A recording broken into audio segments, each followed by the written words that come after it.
Hamas کے غیر مسلح ہونے پر اسرائیلی افواج غزہ سے چلی جائیں گے۔ امریکی صدر ڈونلڈ ٹرمپ نے کہا کہ غزہ میں حماس کے غیر مسلح ہونے کا معاہدہ ہو گیا ہے۔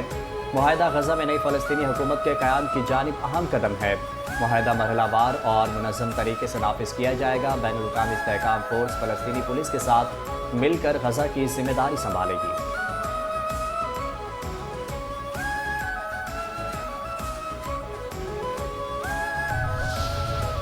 وزیر اعظم سے آذربائیجان کے سفیر کی الوداعی ملاقات۔ وزیر اعظم نے پاک آذربائیجان برادرانہ تعلقات کے فروغ میں سفیر کی خدمات کو سراہا۔ سیاسی، تجارتی، دفاعی اور ثقافتی تعاون کے فروغ پر سفیر کی کاوشیں قابل تحسین قرار دیں اور دونوں ممالک کے درمیان براہ راست پروازوں کے آغاز میں سفیر کے کردار کی تعریف کی۔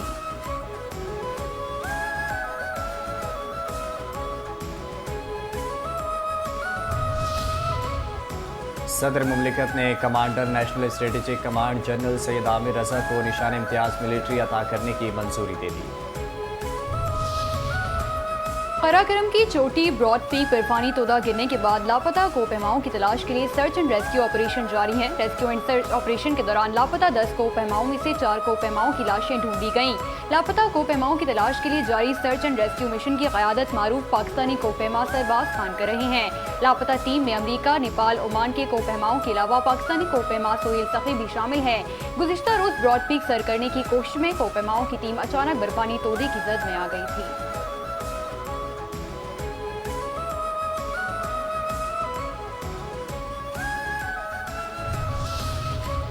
وفاقی وزیر آئی ٹی شیزہ فاطمہ سے کازک سفیر کی الوداعی ملاقات۔ آئی ٹی تعاون کے فروغ پر گفتگو، باہمی دلچسپی کے امور پر تبادلہ خیال۔ شیزہ فاطمہ نے کازک سفیر کی خدمات کو سراہتے ہوئے کہا کہ انہوں نے دونوں ممالک کے درمیان بالخصوص ٹیکنالوجی اور ڈیجیٹل تعاون کے شعبوں میں تعلقات کو مضبوط بنانے میں اہم کردار ادا کیا۔ وفاقی وزیر نے کازک سفیر کو یادگاری شیلڈ بھی پیش کی۔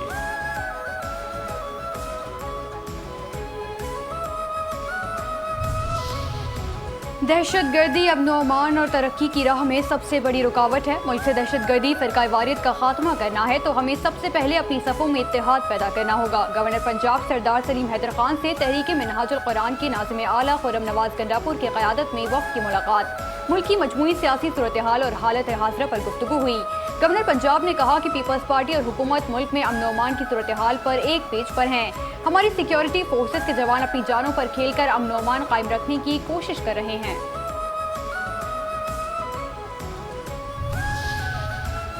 ستھرا پنجاب کے بعد اب گھر تک پہنچے گا صاف پانی۔ وزیر اعلیٰ مریم نواز نے 5 دن کے اندر صوبے میں صاف پانی کی فراہمی کا فول پروف پلان طلب کر لیا۔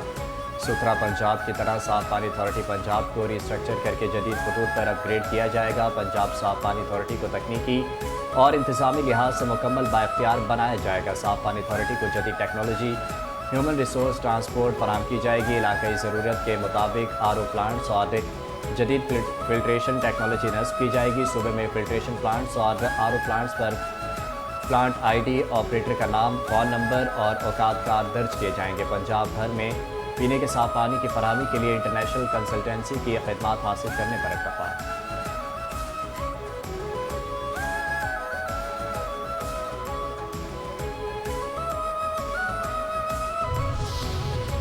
باغبان پورہ میں 3 منزلہ مکان کی چھت گرنے سے جاں بحق ہونے والے 11 افراد کی نماز جنازہ و تدفین۔ ملبے تلے دب کر جاں بحق ہونے والوں میں خواتین اور بچے شامل تھے۔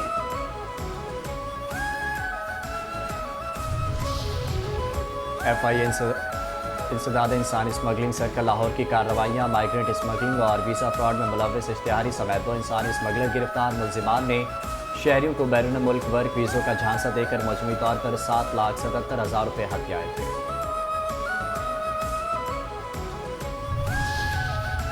کراچی کے ضلع جنوبی کے مختلف علاقوں میں کومبنگ سرچ آپریشن۔ تھانہ فیرر اور ڈیفنس کے تمام داخلی اور خارجی راستوں کو سیل کر کے پورے علاقے کا محاصرہ۔ ہوٹلز، دکانوں، عارضی رہائش گاہوں کی مکمل تلاشی۔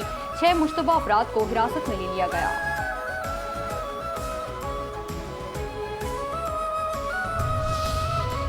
پنجاب پولیس ٹریفک قوانین پر عمل درآمد یقینی بنانے کے لیے مصروف عمل۔ ترجمان پنجاب پولیس کے مطابق اب سال کے دوران 48,45,000 سے زائد افراد کو ڈرائیونگ لائسنس جاری کیے گئے۔ ٹریفک قوانین کی خلاف ورزی پر 58,32,000 سے زائد چالان، 11 ارب 16 کروڑ روپے سے زائد جرمانے کیے گئے۔ دھواں چھوڑنے والی 45,881 گاڑیوں کے چالان، 6,871